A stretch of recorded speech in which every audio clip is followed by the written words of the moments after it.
vous présenter votre âge, votre prénom Alors, bon, bah, mon prénom c'est Serge Fouché, Ok. FOUCHER, mon nom. Voilà. Alors, mon âge, bah, j'ai 86 ans bientôt.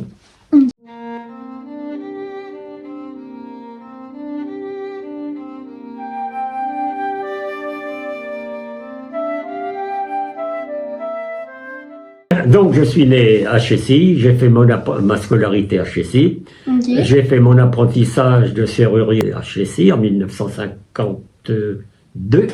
Ok. Je suis resté à travailler chez monsieur en 2 ans. Et à la suite de cela, je suis parti à Saint-Denis-de-l'Hôtel dans la réparation des matériels ferroviaires. J'ai fait partie du monde combattant. J'ai été en Algérie en 1958-59, libéré en 1961, début 61. J'ai été blessé d'une enfale de pistolet mitrailleur en Algérie. Et puis, j'ai fait partie des anciens combattants d'Algérie. J'ai été porte-drapeau pendant 42 ans de l'association des Croix de guerre.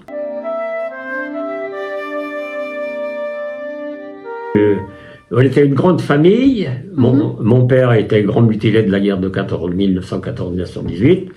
Il était jardinier auprès de la propriété de Reuilly. J'ai perdu un frère et une sœur quand ils étaient bébés. Actuellement, il me reste plus que 2 sœurs. 2 sœurs, actuellement. C'est moi le petit jeune. Hein. Et vous avez toujours grandi à 3 du coup? Toujours, oui. Okay. Mes 2 sœurs sont également habitent chez Chessy. Ma mère, compte tenu que mon père arrivait en 1921 à travailler au château de Reuilly, là, comme jardinier garde, et puis ma mère, automatiquement, elle faisait les menus travaux du château, là. Okay. À l'époque, il était évident c'était pas déclaré, c'était comme ça, c'était mon père qui était en nom. Okay. Et puis, on avait des enfants à garder, elle prenait des enfants à garder, et principalement, on a eu assez de manière, c'est au moment des bombardements d'Orléans, où les gens fuyaient les bombardements pour se répartir dans la campagne, et à ce moment, il arrive beaucoup d'enfants, on en avait des fois 3, 4, 5, qui venaient de l'assistance publique également. Et puis, ça a été réparti comme ça. Et puis, son premier bébé, elle l'a eu à garder, hein. Je crois, dans les années 1922-1925. Okay. Et d'ailleurs, sa mère lui avait dit, à ce bébé, à l'époque, quand elle est devenue adulte, souviens-toi toujours de celle qui t'a élevé. Oui. Et dans les années 1970, à peu près, 1970, à l'époque, je tenais le café PMU, le bar Jeanne d'Arc à Chessy, là, pendant 25 ans. Et donc, il y a une dame, paraît-il, qui était venue, qui cherchait, une madame Fouché, que voulait la voir. Et moi, n'étant pas là à ce moment-là, elle avait été à la gendarmerie pour savoir si cette personne était toujours du monde. Donc c'était ma mère, et ça faisait 6 mois qu'elle était décédée, ma mère. Donc elle aurait été certainement heureuse de revoir son premier bébé. On regarde. Puis après, les enfants, ils ont grandi, et puis ils se sont mariés les uns derrière les autres, et puis voilà. Du coup, vous avez toujours vécu ici, donc vous avez fait l'école à Chessy. Oui. Et donc vous avez travaillé, vous me l'avez dit, vous avez travaillé jusqu'à quelle période scolaire? La primaire, le collège? C'est jusqu'à la période, disons, à l'époque, jusqu'à 14 ans. Hein. Okay. Et après, vous êtes parti travailler. C'est là que j'ai appris le métier de serrurier, parce que à l'époque, il n'était pas question fallait travailler. Hein. Oui. Quand on sortait de l'école, il fallait travailler à raison de beaucoup d'heures, des 50, 60 heures par semaine à 15 ans. Hein. C'était long, c'était dur. Hein. Mais c'était comme ça à l'époque. Fallait de l'argent, fallait gagner sa croûte, parce que la guerre était finie, mais c'était encore difficile. Hein. À l'école, comment ça se passait pendant la période de la guerre À l'école, j'aimais pas l'école. Je ne voulais rien faire à l'école. Vous travailliez pas? Non. Et ça ne m'a jamais plu. Ça vous a jamais plu? Ah, jamais. Et ça ne m'a jamais plu. Donc, l'école, pour moi, c'était...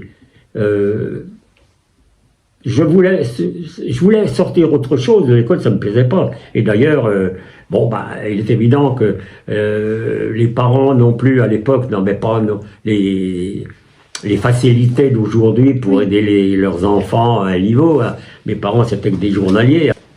Mes parents, ils me laissaient pas faire tout ce que je voulais, mais ils pouvaient pas non plus apporter leur... hein. Mais il est évident que lorsque j'ai appris... quand j'ai été à l'école que je suis rentré en apprentissage, il est évident que il y avait les cours du soir. Les cours du soir. Et c'est là que je me suis... Ah oui, mais je savais plus rien. Je savais pas parce que j'étais... À l'école, je voulais rien faire. Ah oui, c'était...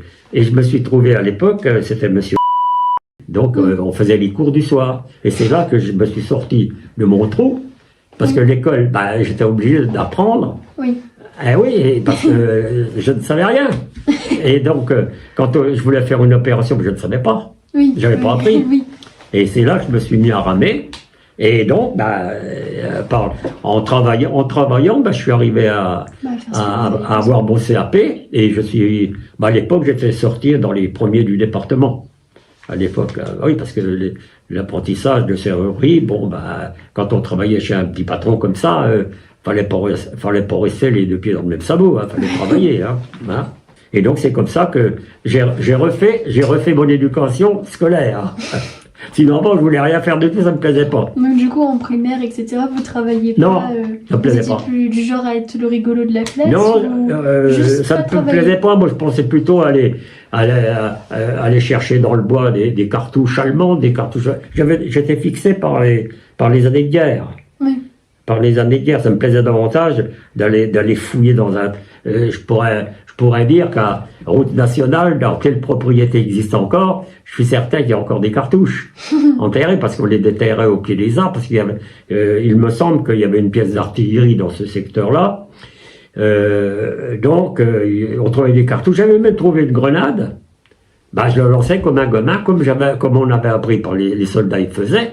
Mais il était évident, elle était vide, la grenade, il y avait le bouchon allumeur avait été enlevé de dessus, donc ça craignait rien du tout. Puis c'était comme ça, et puis après, il est évident que après on rentre dans la vie courante, qu'il faut travailler pour gagner sa croûte. Hein. Voilà.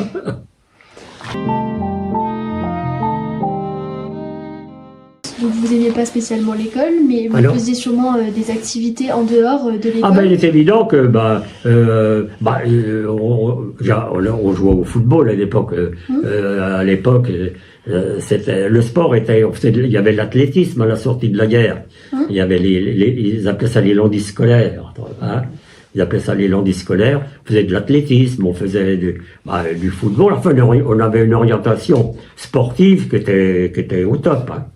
C'était les seuls plaisirs qu'on avait le dimanche, hein. Et puis le cinéma qui était à Chessy à l'époque, le cinéma était où il y a le bureau de tabac. Okay. Là. Ils faisaient ça dans l'arrière-salle, et c'est à l'époque du concours de pêche qui avait énormément de monde à l'époque. On a frôlé les 1000, mais on n'est jamais arrivé à 1000 pêcheurs. 900 et des poussières. Il y avait un service de car. Il y avait un service de car assuré par la Trek à l'époque qui était... Ah oui, c'était particulier. Parce qu'il est évident, au point de vue le moyen de déplacement, il y avait des vélos, hein. Il y avait pas beaucoup de voitures. Bon, c'était ça les festivités, hein. Et puis aller au cinéma à Orléans en vélo, bien entendu. Hein. Vous alliez de Chessy à Orléans en vélo? Oui. Oui. Ah oui. Et d'ailleurs, j'avais acheté mon vélo moi-même, avec mes quelques sous, c'était pas facile. Hein. Et à l'époque, on gagnait combien 3 centimes de l'heure. Et j'avais acheté mon vélo avec mes sous, j'avais payé 23 000 francs. 23 000 francs. Et j'étais fier de l'avoir parce que c'était à l'époque où Louison Bobet, il avait gagné les championnats du monde sur la marque de vélo Stella. Et il y avait qu'une personne qui vendait des vélos Stella. C'était un petit mécanicien qui habitait avenue Dauphine, rue... je ne me rappelle plus de la rue, avenue Dauphine à Orléans. J'ai été chercher mon vélo, j'étais fier, Mon vélo, ah oui, c'était beau, ma demi-course, forcément. Vous aviez peur de sortir pendant la période de guerre quand vous étiez... Enfin, quand vous Bah non, parce que j'étais jeune, on a peur des Allemands quand même, on a peur des Allemands. Mais les Allemands, c'était la libération, donc y en a qui... C'était la fuite en avant. Donc il y avait énormément de concentration d'Allemands qui étaient là pour cacher les véhicules, déjà dans le bois. Et puis ils étaient répartis, c'était du verre tout autour, hein, il y en avait partout. Mais ils n'étaient pas méchants, ils cherchaient pas... D'ailleurs, ma sœur m'avait dit, mais papa, il parlait avec eux, assis sur les marches du château, il parlait avec eux de la guerre de 14, tout ça, mais sans animosité, quoi. Voilà. Alors bon, ils sont restés quand même pas mal de temps, là. Il y avait la roulante à la hauteur de la déchetterie, un peu dans le bois, puis tous les chars ou les camions étaient dans les allées, cachés dans le bois pour pas que les avions ils les voient trop, quoi. Ils sont restés un petit moment là, et puis ils sont partis comme ça, ouais. Voilà.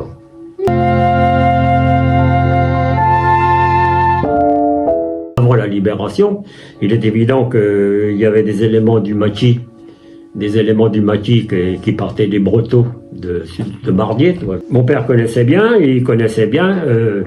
tous les gens de Chessy, parce qu'il y avait beaucoup de marchés noirs à Chessy. Il n'y avait pas de résistants à Chessy, mais beaucoup de marchés noirs. Et les gens étaient beaucoup plus pétainistes que gaullistes, hein, à l'époque. Et il y avait quelques-uns quand même qui... je me souviens qu'à la Libération, je l'avais vu de mes propres yeux, ça. Un qui avait été tué par le maquis. Et parce qu'à l'époque, j'avais un petit vélo quand même. Hein. Et donc j'avais appris ça, qu'il y avait quelqu'un qui avait été tué. Donc j'habitais Reuilly. Et donc cette personne avait été tuée. Je connais le nom, bien entendu, mais je ne vous le dirai pas. Quelqu'un de Chessy, qui, d'après mon père, disait de toute façon, celui-là, il l'a cherché. Il se rapprochait un peu trop de points qu'il n'avait pas à voir. Okay. Et il se promenait en vélo, donc ils l'ont tué, quoi. Et le vélo, je l'ai vu de mes propres yeux, ça. Hein. Vous l'avez vu se faire tuer? Oui, je ne l'ai pas vu se faire tuer, mais je l'ai vu mort sur la route. Et donc, ils avaient roulé sur le vélo pour faire croire à un accident, tout ça. Il était arrivé de la police française. Et donc, nous avait coursé parce qu'on était jeunes. Ils ne voulaient pas qu'on regarde ça. Et je sais que c'était quelqu'un qui était apparemment de Chessy. Et que, il avait été tué parce qu'il s'approchait de trop. Okay. Il s'approchait de trop. Et à l'époque, les éléments qui ont pu faire ça, c'était des éléments du maquis, mais il est évident qu'il y avait des gens à ce moment-là qui, debout, des cultivateurs debout, qui ont servi de grands services, parce qu'à l'époque, les Allemands, c'est l'armée française qui a fait sauter tous les ponts, donc il y a beaucoup de personnes, certainement des Juifs qui voulaient traverser la Loire, et il s'avère que les cultivateurs à l'époque avaient beaucoup de bateaux de barques en bordure de Loire, qui servaient, il y avait la pêche au saumon, dans le temps il y avait tout ça, donc ils ont rendu pas mal de services, des gens qui sont restés dans l'anonymat, hein, voilà, mais qui ont permis à des gens de traverser la Loire, puis après ils gagnaient la Sologne après ça. Hein. Et des gens sans histoire, hein, qui se sont fait remarquer sans rien dire comme ça.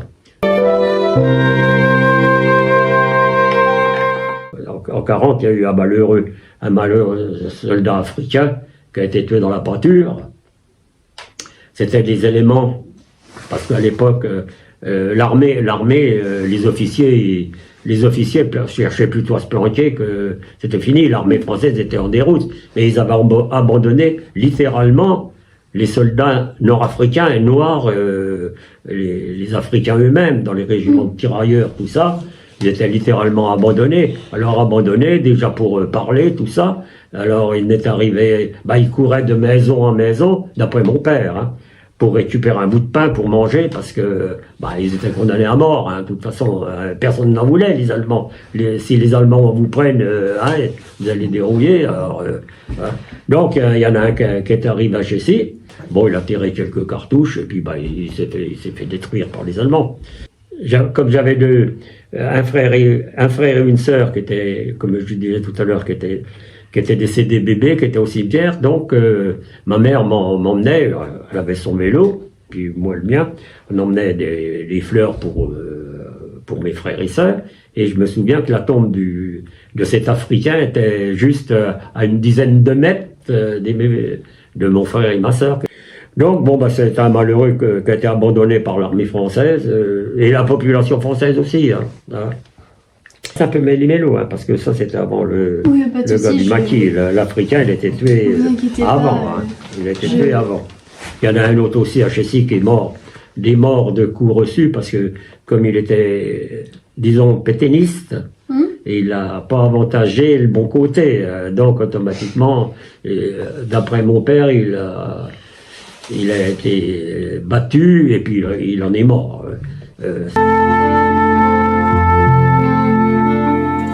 Donc à l'époque, donc en 44, parce que ça, j'avais pris ça, parce que ça c'est des journaux. Et, ils sont pas, c'est pas vieux. Hein, ça. Alors j'ai pris ça parce qu'il y avait des notes, les bombardements des Aubrets, c'est à partir de mai. C'est à partir de mai. Et les Américains ou les Allemands? Les bombardements, c'est les Anglais qui bombardaient les Aubrets. Oui, c'est les Anglais. Oui. Les Anglais. C'est les Alliés, quoi. Oui. Les Anglais ou les Américains, mais enfin, c'est bon, les Anglais. Ce que je voulais dire aussi, c'est que, étant jeune, quand il y a eu les bombardements sur l'Allemagne, je me souviens que ça, c'était en 44. Donc c'est à peu près au moment pas loin du débarquement allié. Hein.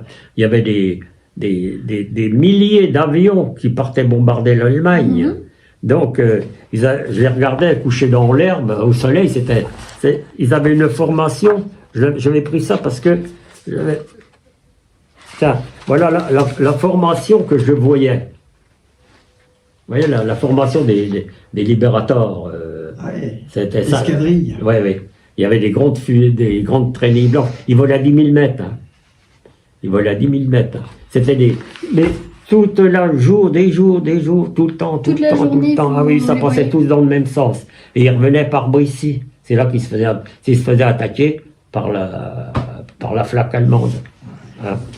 Alors, auparavant, ils lançaient des petites banderoles d'aluminium un ou deux jours, 2 ou 3 jours avant. C'était pour brouiller les radars allemands. Et oui, il y en avait des mille, des petites banderoles en aluminium longues comme ça faisait 5 mm de large, c'était des grappes de papier qui flottaient dans le vent, c'est pour brouiller les radars, pour empêcher que les radars puissent voir le tracé des bombardiers qui partaient. Voilà. Mais c'était beau à voir, parce que c'était vraiment placé comme ça. Hein. C'était placé comme ça. J'ai vu aussi deux chasseurs, un Allemand, un Anglais, certainement, ou un Américain, un Anglais. Je les ai vus se mitrailler, couchés sur le dos dans l'herbe en train de les regarder. Et quand on est jeune comme ça, on regarde. Hein. Mais ça tournoyait. J'entendais les mitrailleuses. Ah oui, ça piquait, ça voilà. Et donc, on entendait le son des mitrailleuses qui revenaient forcément un petit peu à retardement. Comme c'était des mitrailleuses de 12,5, les rafales étaient courtes et puissantes. Donc, ils tiraient à peu près quelques cartouches, parce qu'avec les mitrailleuses de ce type-là, on peut pas tirer sans arrêt. On tire une dizaine de cartouches, on peut pas, parce que ça mirevolte tout ça. Mais je les ai pas vus tomber, hein. Et ça a dû tomber peut-être après. Moi, je les vois ici, mais s'il y en a qui est tombé, il est tombé à 15 km ou 20 km plus loin. Et il s'est avéré aussi qu'un jour, étant sur le pont de la gare, eh bien, une trouille terrible, j'entends, on gardait les vaches du fermier. 2 avions, j'étais sur le pont actuel de la gare, en direction de la cathédrale d'Orléans, qui sont arrivés en rase-mode dans mon dos, mais à la hauteur moi j'étais sur le parapet du pont, et à la hauteur de la gare, donc la gare était pas loin, à 100 mètres là. Ils ont tiré à plein pot sur... Oh ben, qu'est-ce qu'ils tirent? Alors forcément, je suis rentré en courant à la maison, prendre mon vélo, forcément, la curiosité. Et ils avaient mitraillé une camionnette sur la route nationale, Ah ben ils étaient tous morts, la camionnette. Hein. Et je ne sais plus, là je me rappelle, je ne sais plus très bien, ça devait être des ouvriers forestiers, ce n'était pas des gens du maquis, hein, ça devait être des ouvriers forestiers. Je pense que ce jour-là, ils n'avaient pas le droit de circuler. Ou il fallait un point de repère sur la camionnette ou le véhicule. Je crois, hein, j'en suis pas très sûr, mais c'est comme ça. Et ils ont tué tout de suite. Hein, ils ont tué tout de suite. Et la maison était mitraillée, criblée de balles. Des dizaines et des... Je ne même pas à la tenue. C'est resté des années comme ça. Ah oui. Avant que ça soit repris en main et recrépi. Et je me souviens qu'il y avait une gamine qui avait une 12aine d'années à l'intérieur qui avait été blessée. On m'a dit par une balle de mitrailleuse, je sais pas. Enfin, ça me paraît un peu gros une balle de mitrailleuse parce que comme c'était du calibre fort important, une balle de mitrailleuse, ça y aurait arraché la jambe. Hein, je sais pas, peut-être un éclat, peut-être, je ne sais pas, mais elle était gravement blessée, mais elle s'en est sortie. Et c'est resté comme ça.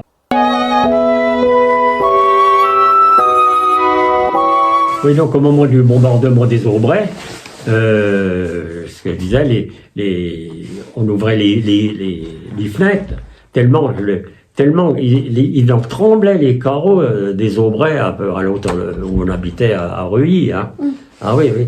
Et bon, à la suite, après, la commune, où c'était par rapport à l'armée allemande, je sais plus. Enfin, mon père était parti, il y était plusieurs jours. Et puis c'était comme ça, le cultivateur avec le tombereau et puis le cheval, pelle et pioche pour aider à déblayer tout ce qui avait été détruit aux Aubrais. Et ils étaient obligés de le faire.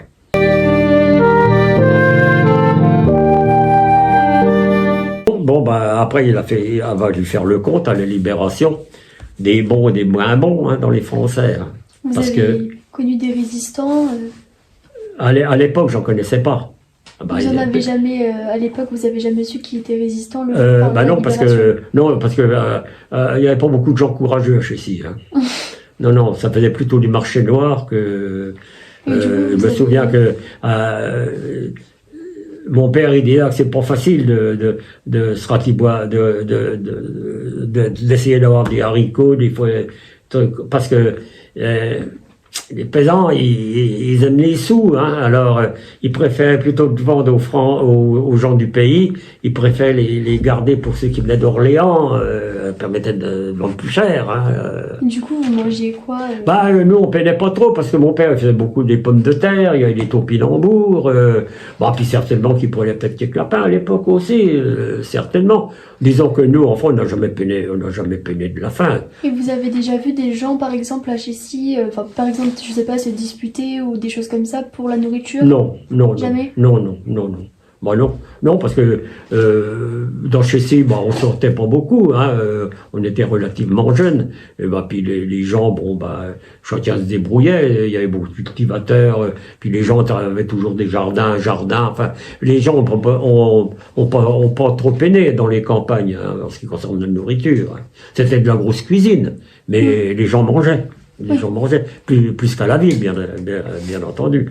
Je sais que, pour une anecdote, je me retrouve que mon père m'avait raconté qu'en 1940, il y avait un personnage de Chécy. Il faut partir, les Allemands arrivent, faut partir, quitter donc les ponts vont sauter, donc à l'époque, Hein, faut sauter, bah, tout le monde a pris peur, bah, le cheval, la voiture, le cultivateur, il prend un cheval, tiens, prend la voiture, et puis bah voilà. Et donc, bah, les maisons se sont trouvées vides. Et donc, à l'époque, chez le eh bien, il avait, bah, forcément, il y avait de l'argenterie qui avait disparu, et puis ouais, voilà, et puis, bah, nous, on n'avait pas grand-chose, alors, peut-être quelques lapins qui étaient comme ça, mais on n'avait rien. Hein. Donc, il s'est avéré qu'il y a eu des vols comme ça, bah, Stial l'avait fait, et comme mon père, à l'époque, il s'occupait de la propriété du baron de Bois, il y avait des coupes de bois qui se sont faites après à la Libération, hein. Donc, chacun a coupé du bois. Et donc le il reçu pour paiement des parties de bois qui avaient été coupées. Et mon père, bah, il partait en vélo se faire payer. Chessy, Boux, Bardier, voilà. Et un jour, il arrive chez quelqu'un de Chessy, qui demeurait du côté des Sablons. Eh ben, qu'est-ce qu'il voit? Du linge en train de sécher. Il n'a rien dit, il a regardé. Eh ben, comme c'était des bourgeois à peu près, le baron, tout ça, eh bien, les linges étaient marqués. Eh ben, il y avait du linge. Eh ben voilà, on a su qui avait volé dans le. C'est resté comme ça, hein. C'est resté comme ça, mais de longues années après, on a ressorti le linge. Et on prend, et puis c'est tombé comme ça, il a vu qui était, hein, voilà, et c'est des gens peu honorables, voilà.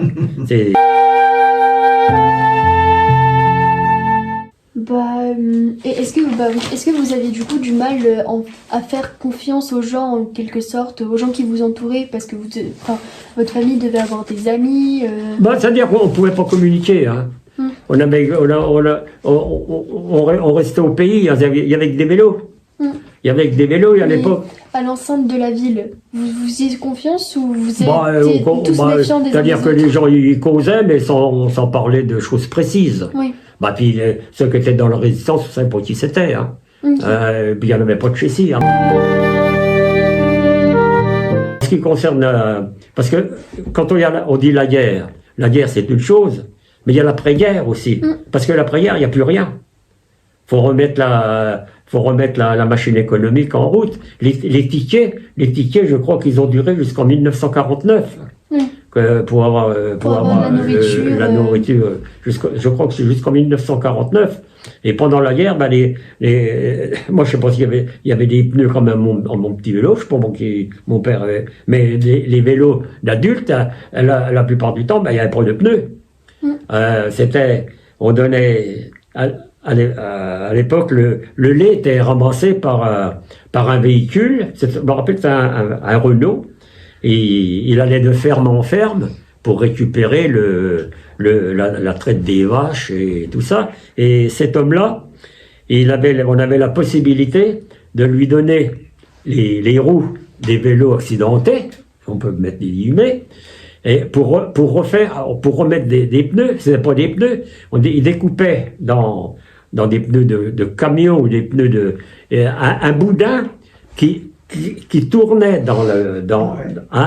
et je ne sais pas comment ils arrivaient. Ils arrivaient à le rejoindre comme ça et attacher avec un fil de fer. Alors forcément, quand on roulait, sur le fil de fer, on faisait toc, toc, mais des fois, hop, ça déjantait. Après, il fallait recommencer. Donc on redonnait la roue à celui qui ramassait le lait, qui après lui, il faisait faire ça, je ne sais où, peut-être qu'il prenait une petite pièce aussi pour lui, je ne sais pas. Et puis après, il arrivait les pneus, parce que c'est très difficile à obtenir, parce que toutes les usines qui fabriquaient les pneus, il n'y avait plus rien, hein. Il fallait tout remettre la machine en route, hein. Ça a duré longtemps, hein.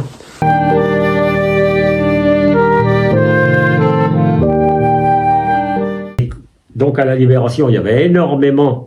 Alors je pense que de prisonniers à la Libération. Donc il y avait énormément de prisonniers allemands qui étaient faits par l'armée américaine, qui arrivaient par Châteaudun. Ils arrivaient par Châteaudun, je crois. par Brissy, tu vois. Ouais. Hein.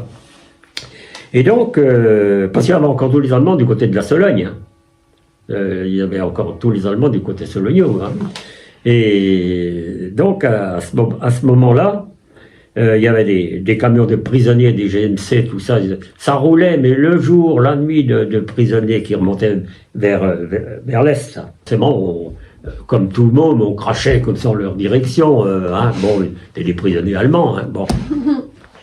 Et après forcément, c'est les éléments américains qui remontaient vers le nord. Alors, je pense que la bataille des Ardennes n'était pas terminée, qui remontait vers le nord. Hein. Alors, c'est pareil, jour et nuit, on tue. Et ça se passait après ça se passait autour de août-septembre, parce que, je me rappelle, parce qu'à l'époque, on avait dans les jardins, il y avait beaucoup de tomates.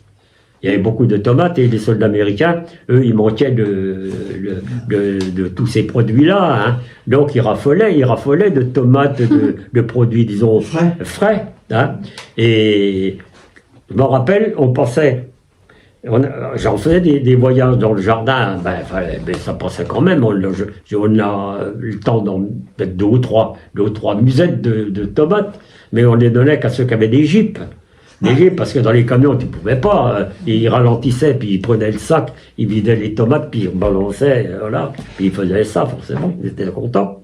Et puis voilà, donc à la suite de cela, il grandit progressivement, et puis il arrivait le conflit algérien, bien entendu. Hein. À l'époque, je faisais de la préparation militaire. J'avais 17-18 ans. Je faisais de la préparation militaire.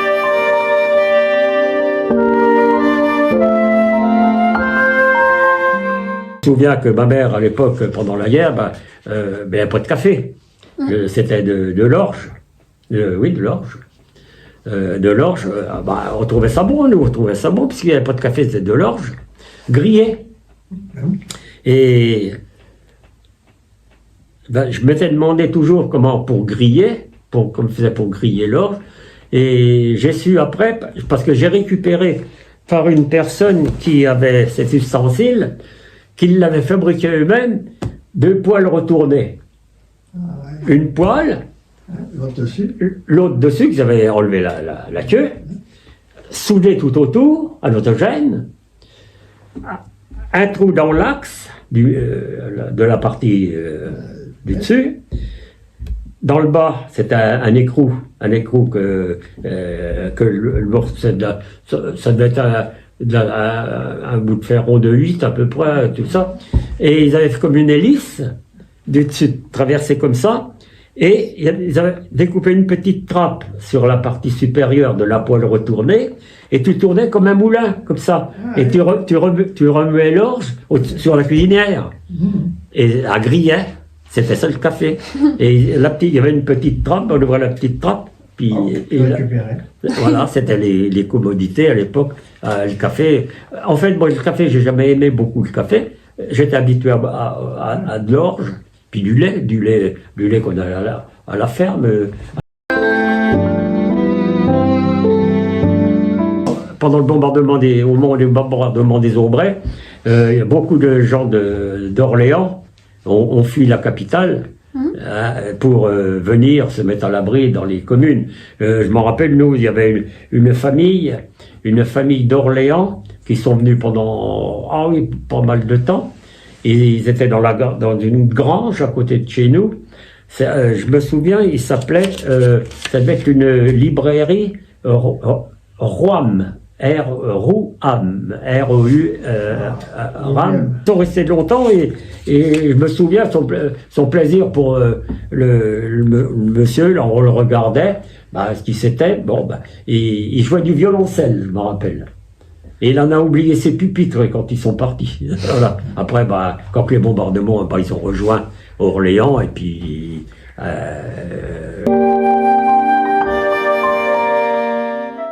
Et donc du coup maintenant on est en 2024, vous avez vécu la guerre, du coup c'était il y a longtemps.